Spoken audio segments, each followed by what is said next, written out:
ऐसे ही 24 जनवरी सन 1978 को हमारे हृदय सम्राट सदगुरुदाता दीनदयाल जी, श्री पंचम पातशाही गुरु महाराज जी सिकंदराबाद के टेक्निकल कॉलेज में सारी संगत को अपने पावन श्री दर्शनों से निहाल कर रहे थे।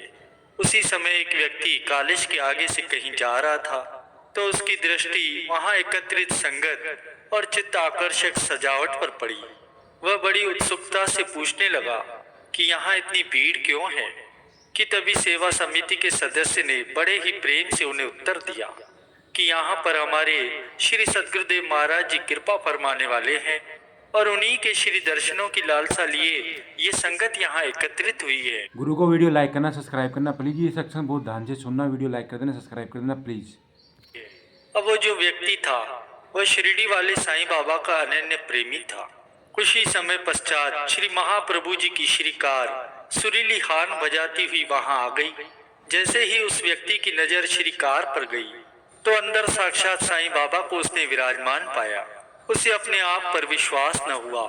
कुछ देर के लिए उसने अपनी आंखें बंद कर ली और जब पुनः आंखें खोल कर देखी तो वहां श्री गुरु महाराज जी दिखाई दिए। अब तो उसे कभी साईं बाबा जी का रूप दिखाई देता तो कभी श्री गुरु महाराज जी का। यह नजारा देखकर उसकी आंखों से प्रेमाश्रु प्रवाहित होने लगे।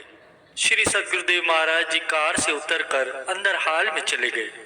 वह भक्त बड़े प्रेम से उन्हें साईं बाबा कहकर पुकारने लगा और टकटकी लगाए तब तक वहां खड़े रहा जब तक श्री महाप्रभु जी अंदर संगत को समय प्रदान कर बाहर न आए। सदगुरुदेव महाराज जी की लीला भी बड़ी निराली है। अपनी कार उस व्यक्ति के समीप रुकवाकर उसे मुस्कुराते हुए आशीर्वाद प्रदान किया। सदगुरुदेव महाराज जी की मनोहारी दिव्य छटा को निरख कर वह तो आनंदित हो उठा। अब तो उसके मन में श्री दर्शनों की प्यास और भी बढ़ गई। घर जाकर सारी रात करवटें बदलता रहा। आंखों में उस मोहिनी छवि का दृश्य समा गया। प्रेमियों, सदगुरुदेव महाराज जी प्रेमियों के लिए क्या क्या कौतुक रचते हैं यह तो वे ही जाने। अगले दिन श्री कार के एक्सल में कुछ खराबी आ गई और उसे ठीक करवाने के लिए एक पेट्रोल पंप पे ले जाया गया, जो कि संयोगवश उसी व्यक्ति का ही था।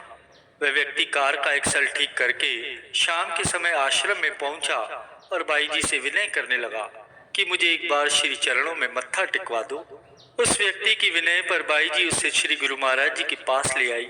गुरु को वीडियो लाइक करना, सब्सक्राइब करना प्लीज। ये सेक्शन बहुत ध्यान से सुनना। श्री महाप्रभु जी ने उसे देखते ही पूछा, प्रेमी कार ठीक हो गई? तब उसने श्री चरणों में विनय की कि कार तो ठीक ही थी, पर आपने अपनी कृपा से मुझे ठीक कर दिया है। मेरे मन की दशा ही बदल डाली है। आपके श्री दर्शन करके मुझे ये समझ आ गया है कि आप में और भगवान में कोई भेद नहीं है। दर द्वार दर्पण भये जित देखूं तित होए। मैं जिधर भी देखता हूँ मुझे सब और आपकी ही मनमोहिनी छवि नजर आती है।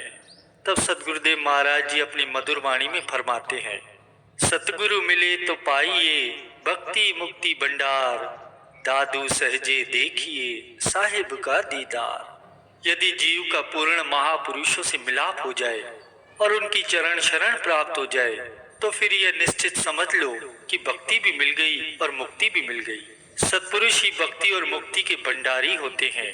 सदगुरु की कृपा से सहज में ही परमात्मा के दर्शन हो जाते हैं। श्री सदगुरुदेव महाराज जी की इस दिव्य वाणी को सुनकर उसका रोम रोम खिल उठा और वह नतमस्तक होकर श्री चरणों में कोटि कोटि आभार प्रकट करने लगा।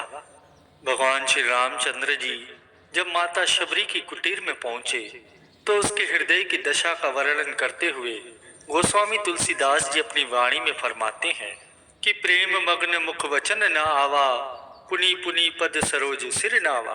सादर जल्ले चरण पखारे, पुनि सुंदर आसन बैठारे। कि भगवान श्री राम को सम्मुख पाकर शबरी प्रेम मग्न हो गई। उसके मुख से कोई शब्द नहीं निकल रहा था, वाणी मुक हो गई। बार बार श्री चरणों में सिर झुकाने लगी। पुनः जल लेकर आदर सहित दोनों भाइयों के चरण पखारे और उन्हें बैठने के लिए आसन दिया।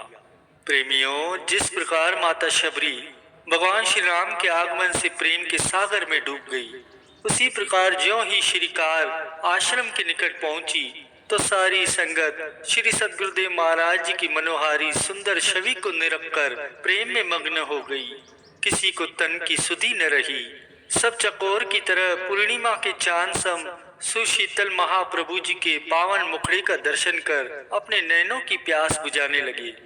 आश्रम में पहुंचकर सद्गुरुदेव महाराज जी ने सबकी कुशलता पूछी। सब प्रेमी जनों के हृदय तरंगित हो उठे।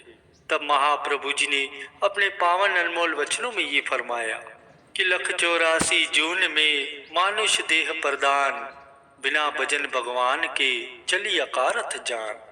गुरुमुखों, 84 लाख योनियों में मानुष देह ही कोई सर्वश्रेष्ठ दर्जा दिया गया है। यह सब योनियों में श्रेष्ठ है तो इसमें काम भी श्रेष्ठ ही करना है। वह क्या है? इस देही को पाकर महापुरुषों की चरण शरण ग्रहण कर उनसे सच्चे नाम की दीक्षा लेकर उस शब्द की कमाई करनी है। यदि इस दुर्लभ शरीर को पाकर मालिक की भजन बंदगी नहीं की, शब्द की कमाई नहीं की, तो यह अनमोल समय व्यर्थ चला जाएगा। श्वासों की बेशकीमती पूंजी में भगवान के नाम का सिमरन करने से ही ये जन्म सफल हो सकता है। आगे फरमाते हैं कि कई युगों के बाद जो यह अवसर मिला है, इसमें मालिक के नाम की कमाई कर ले। प्रत्येक गुरुमुख का ये फर्ज बन जाता है कि वह अपनी सुरती को नाम शब्द में लीन करके अपना लोक परलोक संवार ले। यह संसार दुख रूप है। हर इंसान खुशी का तलबगार है और यह अपनी तरफ से खुशी को प्राप्त करने के साधन जुटाता है, परंतु उसे खुशी नहीं मिलती। क्यों? क्योंकि माया और दुनिया के सामानों में खुशी है ही नहीं, तो फिर जीव सुखी कैसे हो सकता है? सकल सृष्टि को राजा दुखिया, हरि का नाम जपत हुए सुखिया। एक राजा के पास किस चीज की कमी होती है, परंतु देखने में तो यही आता है कि वह भी चिंताग्रस्त रहता है, परेशान रहता है।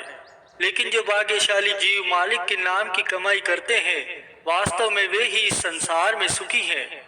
जीव चाहे लाखों बंधनों में क्यों न